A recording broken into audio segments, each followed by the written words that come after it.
Ով դեր քու ողորմությունդ մինչև երկինք կհասնի ու քու ճշմարտությունդ մինչև ամբերը,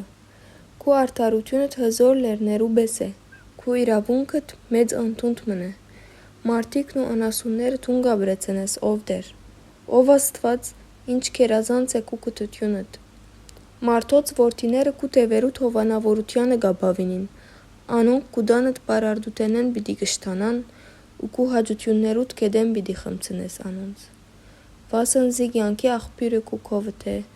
քու լուսովդ լույս պիտի տեսնենք։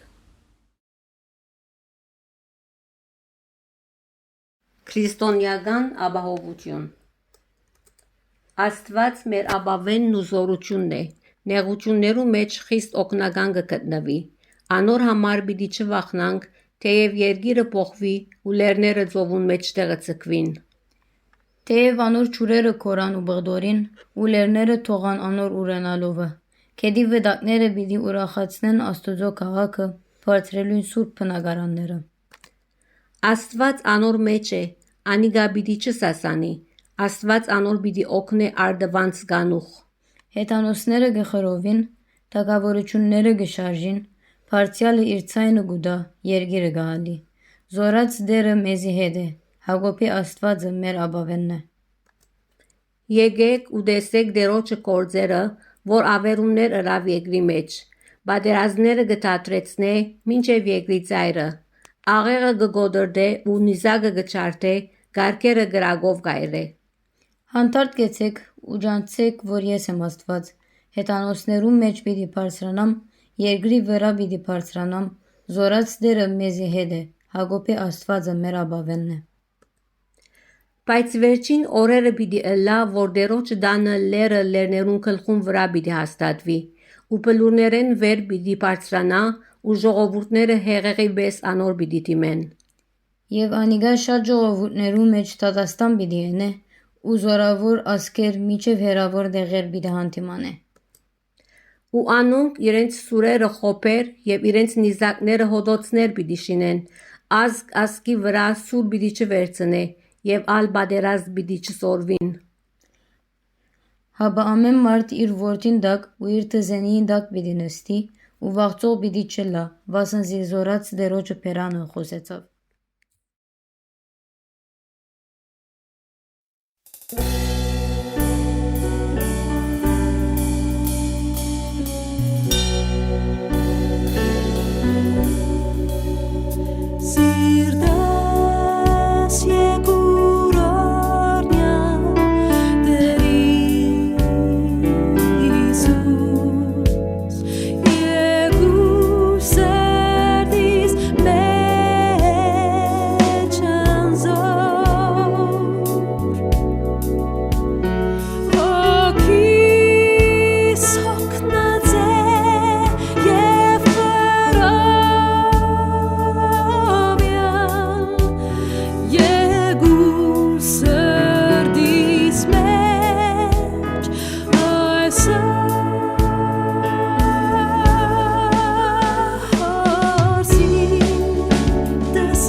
Աղոթենք Փառք եւ զորություն մեր Հոր Աստծուն, մեր Փրկիչեն Տեր Հիսուս Քրիստոսե եւ մեզ առաջնորդող Սուրբ Հոգի է։ Գովություն եւ փառք կբերենք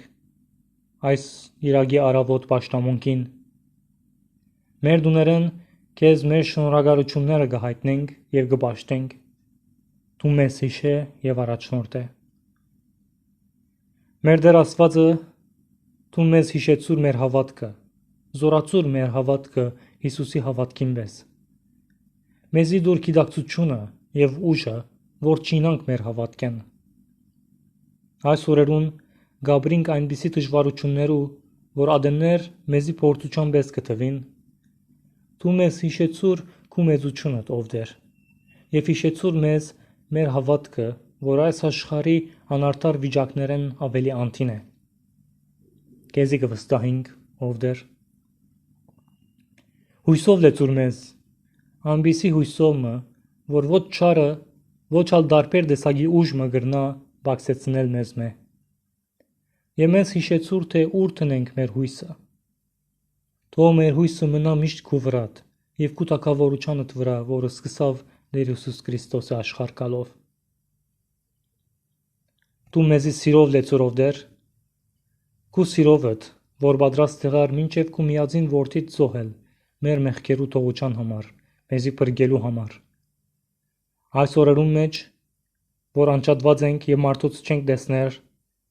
թող մեր սերը չբացի մարդոց հանդեպ եւ հիշենք մեր սիրելիները, որ այս օրերուն չենք կրնար տեսնել։ Ով Տեր գաղութեմ, բոլոր անոնք, որ դժվարության մեջ են, նեղության մեջ են, նկարներուն համար, հիվանդներուն համար եւ սկավորներուն համար գաղութեմ, ով Տեր։ Տուն համբերություն, հույս եւ սեր դուր մեր բոլորին։ Ամեն։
Այսօրվա Աստվածաշունչի առաջին ընթերցումը առնված է Մարգարեություն Անկիա առաջին գլուխ, երկրորդ համարեն մինչև 10-րդ համարը։ Զորքերու դերը գխոսի ու այսպես սկսե։ Այս ժողովուրդը գսե թե դեր ժամանակը չի հասած դերոջը դունը վերաշինելու։ Այն ադեն անքե մարգարեի միջոցով դերոջը խոսքը եղավ ըսելով. Արդյոք ժամանակն է, որ դուք ցեղունազարդ տուներու մեջ բնագիք, իսկ այս տունը ավերակ մնա։ Զորքերու դերը այսպես սկսե. Ձեր ճամփաներու մասին մտածեցեք։ Շատ ցանեցիք, բայց քիչ բերիք։ Գերակ, բայց չգշտացաք։ Խմեցիք, բայց ծարավնիտ չանցուցիք։ Հակվեցաք, բայց չդակցաք։ Ու վարձկով բանողը ծակսագի համար գվաստկի։ Զորքերու դերը այսպես սկսե. Ձեր ճամփաներու մասին մտածեցեք։ Լերը ելեք, փայտ բերեք, ու դունը շինեցեք, եւ անոր պիտի հաջիմ ու պիտի փարավորվիմ։ Շադին սպասեցիք, բայց քիչը եկավ։ Երբ ձեր դուները բերիք, անոնց վրա փչեցի։ Ինչու համար գսե զորքերու դերը։ Իմ դանս համար, որ ավերակ է, մինչ ցեզմե ամեն մեկը իր դունովը կսպաղի։ Անոր համար երկինք ցեզի իր ցողը կզլանա, երգիրնալ իր բդուղը չի դար։ Երկրորդ ընթերցումը առնված է Ավետարան Ըստովաննու առաջին գլուխ 9-րդ համարեն մինչև 14-րդ համար։ Ճշմարիտ լույսը ան է, որ աշխարհ եկող բոլոր մարդիկը գլուսավոր է։ Ինք աշխարհի մեջ էր եւ աշխարհ անով եղավ, բայց աշխարհ զանիգա չջանցավ։ Իրեններուն եկավ, սակայն իրենները զինք չընդունեցին։ Բայց որոնք որ զինք ընդունեցին, անոնց իշխանություն տվավ Աստծո որդիներ ըլալու, որոնք կհավատան իր անվանը, որոնք ոչ արյուն է եւ ոչ մարմնի կամք է, ոչ ալ մարդու կամք է, հապա Աստծուց մեծնան։ Փանը մարմին եղավ ու մեր մեջ բնակեցավ, եւ անոր փառքը տեսանք հորմեն միածնի փառքի պես, շնորհքով ու ճշմարտությունով լեցուն։ Ամեն։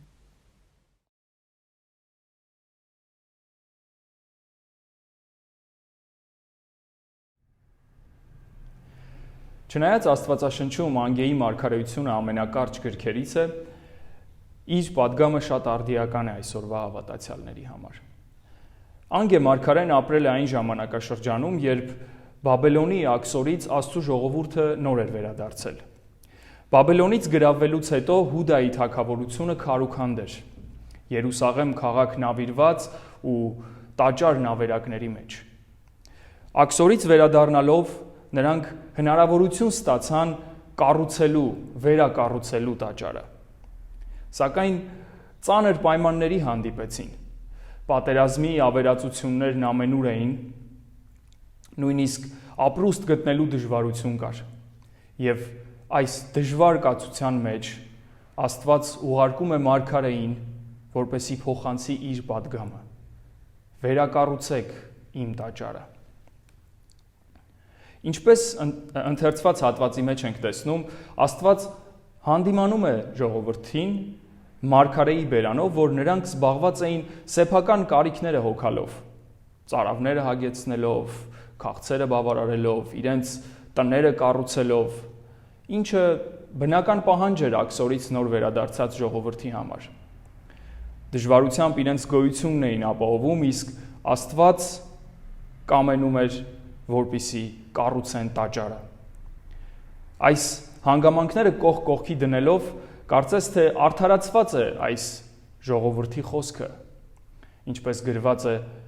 այս ժողովուրդը կսե, թե դեռ ժամանակը չէ հասած Տերոջ տունը վերաշինելու։ Սակայն ըստ մարգարեության միայն տաճարի կառուցումն էր, որ պետք է հաճեցներ ու փառավորեր Աստծուն, գրված է 8-րդ համարի մեջ։ Ակնհայտ անհամաձայնություն կա Աստծո կամքի եւ մարդկանց ցանկությունների միջև։ Սակայն Աստծո ցանկությունը ավելի հասկանալի է դառնում, երբ տեսնում ենք, թե ինչ էր խորհրդանշում Աստծո տաճարի կառուցումը եւ ինչու էր Աստծո համար դա կարևոր, երբ ժողովուրդը այս քարուքանդ վիճակի մեջ էր։ Ինչպես գիտենք, տաճարը խորհրդանշում էր Աստծո ներկայությունը իր ժողովրդի մեջ։ Իր ժողովրդի մեջ բնակվելը Աստծո նպատակն էր։ Սկսած Եդեմի պարտեզից կատարյալ ու ներդաշնակ վիճակը պատկերվում է Աստծո ներկայության մեջ բնակություն։ Մեղքի հետևանքով մարդը զրկվեց Աստծո հարատև ներկայությունից եւ Աստված շարունակաբար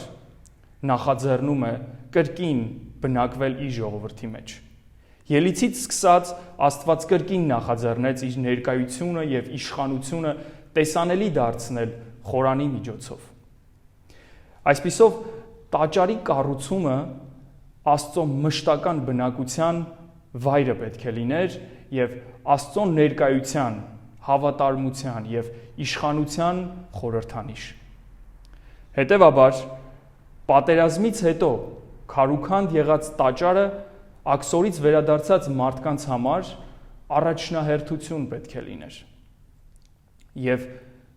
ահա սա է հիշեցնում Աստված մարգարեի միջոցով, որ իր ներկայությունը ամենակարևորն է, որ իր ներկայության կարիք ունեն։ Սակայն այս ժողովուրդը կսե, թե դեռ ժամանակը չէ հասած Տիրոջ տունը վերաշինելու։ Ինչպես մարգարեի օրերում, այնպես էլ մեր օրերում Աստված ցանկանում եւ նախաձեռնում է բնակվել մեր մեջ։ Ձևերն են փոխվել, նպատակը նույնն է։ Եթե մարգարեի օրերում տաճարը Աստծո տևական ներկայության տեսանելի խորհրդանիշն էր, ապա հետագայում Քրիստոս ինք դարձավ այդ մարդացած Աստվածը, որ բնակվեց մեր մեջ։ Հովանու ավետարանի մեջ կարդում ենք. «Եվ բանը մարմին առավ եւ բնակվեց մեր մեջ»։ Հիսուս Քրիստոսը Էմանուելն է, Աստված մեզ հետ է։ Նրա մեջ Աստծո փառքը մարմին առավ։ Քրիստոսի մեջ իրականացավ այն, ինչ տաճարն էր խորհրդանշում, որ նաև Սուրբ Հոգին ուղարկեց մեր մեջ բնակվելու համար։ Ինչպես Պողոս առաքյալն է ասում, մենք որպես համայնք եւ ընտանիք դարձանք Սուրբ Հոգու տաճար, այն իմաստով, որ Աստված բնակվեց մեր մեջ։ Այսպիսով տաճարի կառուցման հրահանգը, որ տրված էր Աստծո կողմից, իր վերջնական իրագործումը ունեցավ Հիսուս Քրիստոսի խաչի միջոցով եւ հնարավոր դարձրեց Սուրբ Հոգու ներկայությունը մեր մեջ։ Մենք միասին դառնում ենք Աստծո սուրբ բնակավայր եւ իր ներկայության խորհրդանիշ։ Հաճախ այս տաճար լինելու գաղափարը անհատական ենք ընդունում, համարելով, որ ես եմ Աստծո տաճարը։ Ցավոք սա մեզ անձնակենտրոն է դարձնում եւ կենտրոնանում ենք անհատական աստվածպաշտության վրա։ Պետք է խոստովանենք, որ այս համավարակի արգելափակումների պայմաններում կարծես թե անհատականը կամ առնվազն նեղ ընտանեկանը դարձել է միակ հնարավոր աստվածպաշտության ձևը։ Սակայն պետք է խուսափենք բացարձակ անհատական աստվածպաշտությունը շեշտադրել ի վնաս իր էական հավաքական իմաստի։ Որքան էլ անհատականը կարևոր է, առաքյալը հոգնակի լեզու է գործածում։ Մենք ենք Աստծո տաճարը, ոչ թե ես։ Նմանությունները շատ են մեր եւ մարգարեի ժամանակների։ Շատ բան չի փոխվել։ Պատերազմներ կան եւ շարունակվում են։ Աքսորի եւ տեղահանության ցավոք կրկին ականատես ենք լինում։ Հիվանդություններ ու կարիքներ ամենուր են։ Որպես հայ դժվարին տարի ունեցանք սոցիալ-տնտեսական, ռազմաքաղաքական առումով, թերևս որոշներս զգացել ենք կամ զգում ենք, որ Աստծո տաճարը քանդվել է։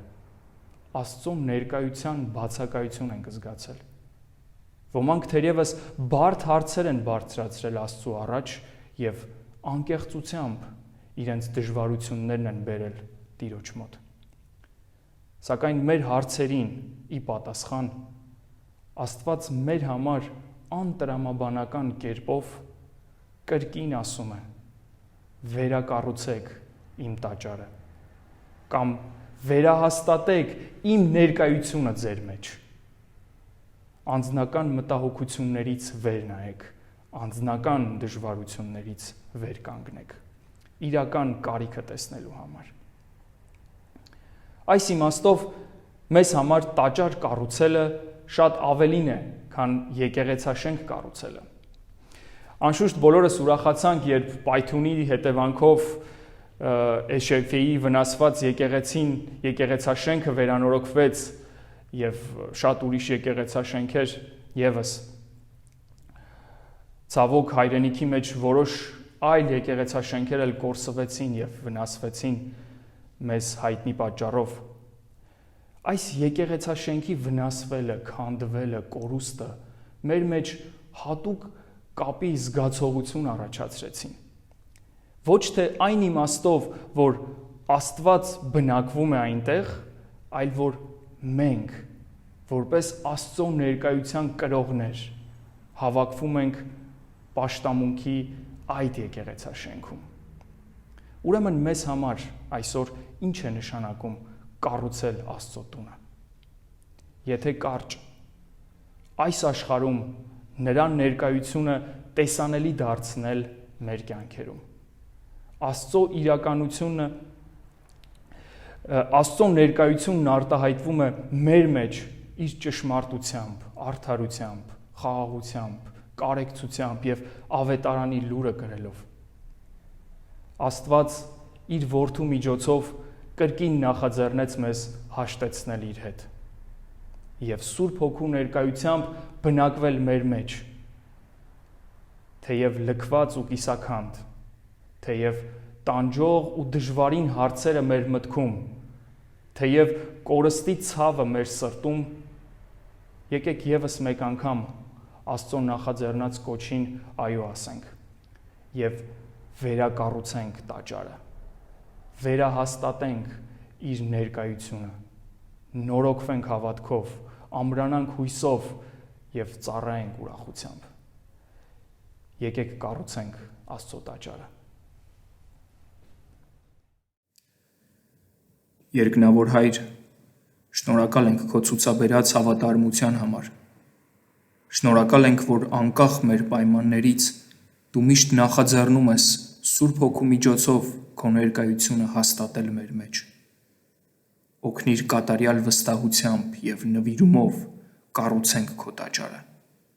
եւ քո ներկայությունը տեսանելի դարձնենք աշխարհում։ Շնորհիր լինենք կենթանի եւ ապրող տաճար, որ հաճեցնում եւ փառավորում է քեզ։ Ամեն։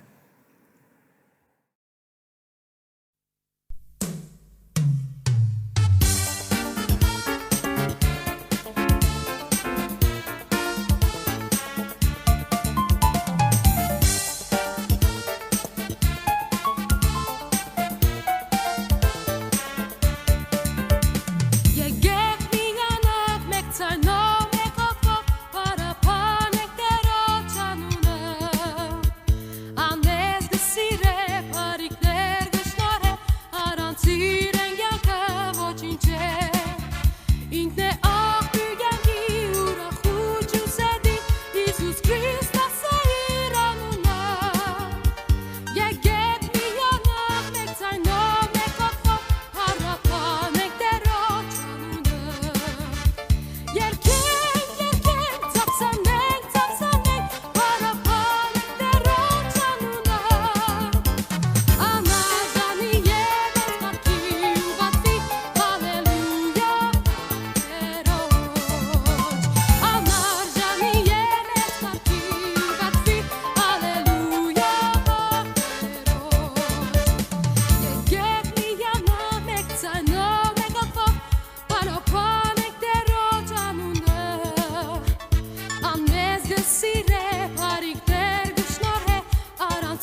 Դեր Հիսուս Քրիստոսի շնորհքը, Աստուծո սերը ու հոգվույն Սրբո հաղորդությունը ձեր ամենուն հետ լա։ Ամեն։